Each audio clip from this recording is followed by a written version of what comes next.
estar sumergidos en una consulta electoral el mismo día de las elecciones. ¿Usted se mantiene firme en que celebrar el estatus en este momento sigue siendo un error?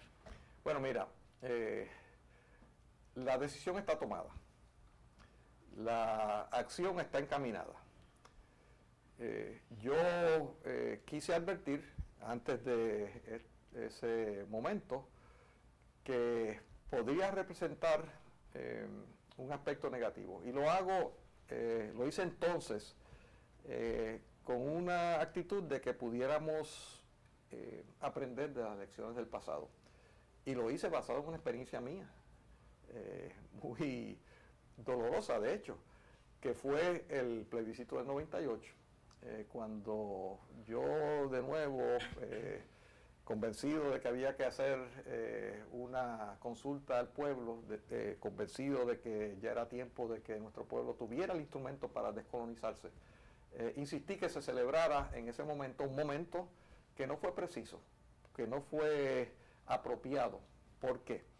Porque habían otras cosas que estaban distorsionando la discusión. Primero, había pasado el huracán Georges por aquí, por Puerto Rico, en 1998, y todavía había estragos y había sufrimiento de las familias, y habían algunos servicios que no se habían restablecido.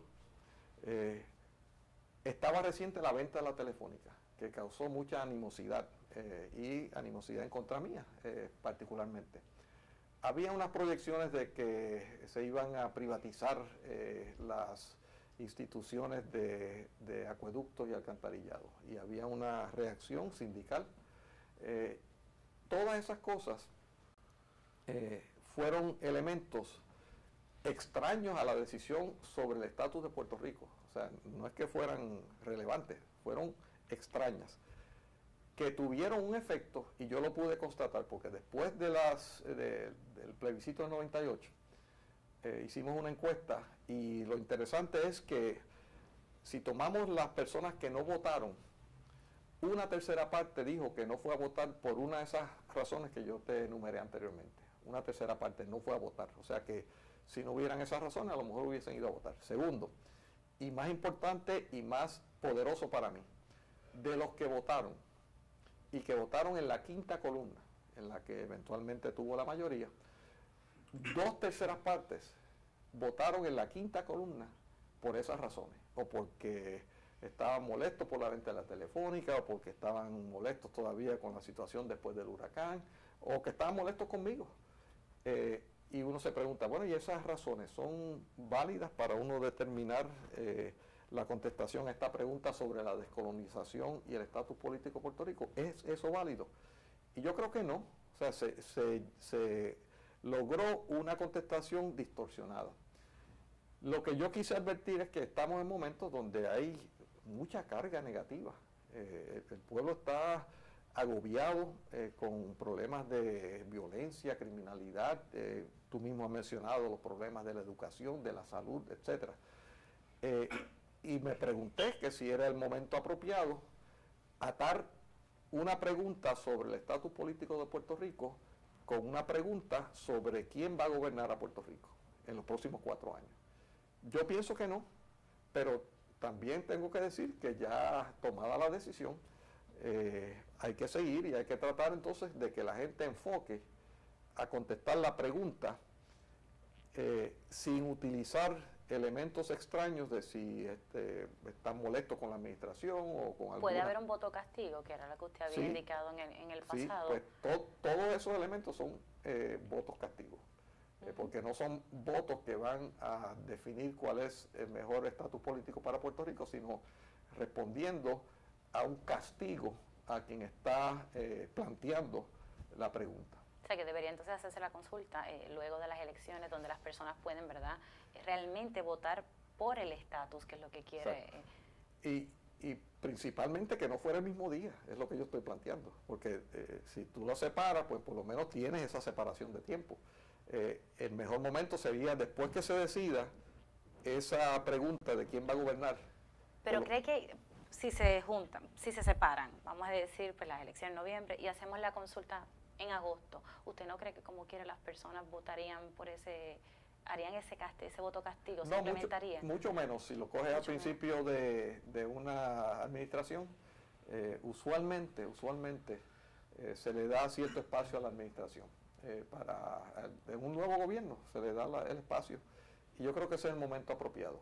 A medida que pasa el tiempo, pues se van acumulando las quejas, las opiniones contrarias, y se hace menos y menos viable que el pueblo pueda contestar apropiadamente la pregunta sobre el estatus político. Esta consulta va a ser muy distinta a otras. La forma en cómo está desarrollada se va a llevar a cabo el mismo día de las elecciones, como habíamos hablado, pero van a haber una papeleta con 2 preguntas. Y realmente las personas han expresado mucha confusión. ¿Usted cree que esto va también a impactar que no se logre un voto realmente sobre el estatus? O sea, la gente, uno le escucha en la radio hablando, en ocasiones cuando su hijo está por la radio explicando, porque él tiene su movimiento, las personas no saben, no entienden la primera pregunta y mucho menos entienden la segunda. Bueno, no hay duda que además del el tiempo que se está llevando a cabo, además de que se ha vinculado un asunto con otro, está el instrumento que se presenta, que sí, yo tengo que decir que es confuso. Yo estoy confundido. ¿Cómo usted va a estar confundido? Estoy muy confundido si usted porque, sabe del estatus. Bueno, porque permite diferentes interpretaciones, dependiendo de cómo finalmente se determina el perfil. Cada cual puede interpretarlo de manera diferente. Vamos a dar un ejemplo, yo tengo uno aquí. Si en la primera pregunta, ¿verdad?, que dice que si queremos si estamos de acuerdo con el territorio, sí o no. Si gana el no, y luego en la segunda pregunta, donde te da las opciones, ¿verdad?, sí, no territoriales, gana el ELA. O sea, ¿qué clase de mensaje le estamos llevando al Congreso? Un mensaje confuso, porque si dice, no estoy de acuerdo, pero entonces vota por el ELA, que es un estatus colonial. Sí. Pues me preguntaste ahorita si estaba confundido. ¿Por qué? Pues precisamente estoy confundido por eso, porque se presta para diferentes interpretaciones. Y conociendo cómo somos aquí, y no cómo somos aquí, sino cómo es el ser humano, cada cual va a interpretarlo de manera diferente. Nosotros en el plebiscito del 98 le dimos una oportunidad extraordinaria para que cada cual interpretara lo que quisiera. Ninguna de las anteriores. Pues, ¿qué quiere decir eso? Es preocupante porque entonces el Congreso va a decir, estos puertorriqueños no se ponen de acuerdo, me dicen que no. No solamente van a decir que no se ponen de acuerdo, no van a actuar, que es lo peor.